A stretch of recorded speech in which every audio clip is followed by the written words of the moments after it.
حضرت خضر علیہ السلام کے بارے میں کہ وہ ولی ہیں یا نبی ہیں، بعض ولی بھی کہہ رہے ہوتے ہیں، بعض نبی بھی کہہ رہے ہوتے ہیں، تو حقیقت کیا ہے؟ اہل سنت کا موقف کیا ہے؟ یہاں علماء کے دو موقف ہیں۔ بعض علماء کے مطابق آپ اللہ کے ولی تھے، لیکن جو جمہور علماء ہیں، یعنی اکثریت جو علماء کی ہے، وہ اس پر ہے کہ آپ اللہ پاک کے نبی تھے، اور اس پر کئی ادلہ موجود ہیں اور علماء نے باقاعدہ اس کے اوپر کتابیں لکھی ہیں۔ حافظ ابن حجر عسقلانی رحمۃ اللہ تعالیٰ علیہ نے، علامہ سیوطی رحمۃ اللہ تعالیٰ علیہ نے، اور کئی بزرگوں نے کتابیں حضرت سیدنا خضر علیہ السلام کی حیات و نبوت کے حوالے سے گفتگو پر لکھی ہیں۔ اس پر ایک دلیل تو قرآن مجید فرقان حمید میں جو حضرت خضر علیہ السلام اور موسیٰ علیہ السلام کا واقعہ ہے، اس میں اگرچہ کہ صاف الفاظ میں خضر علیہ السلام کا نام نہیں، لیکن صحیح بخاری شریف کی کئی حدیثوں کے اندر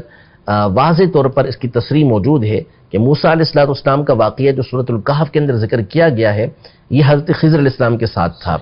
تو خضر علیہ السلام نے جو افعال کیے تھے، جو کام کیے تھے، کشتی کے اندر رکھنا ڈال دینا، اسی طرح اللہ کے حکم سے بچے کو جو ہے وہ قتل کر دینا اور اس کے بدلے دوسرا بچہ ان کو ماں باپ کو عطا کیا گیا، یا اسی طرح دیوار کو یتیم بچوں کی سیدھا کر دینا، تو ان میں بعض کام وہ ہیں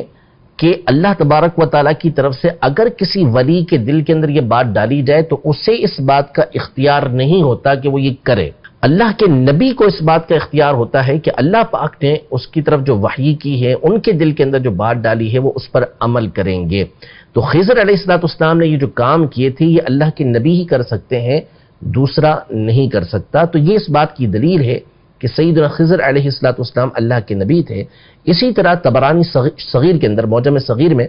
امام طبرانی رحمۃ اللہ تعالی علیہ نے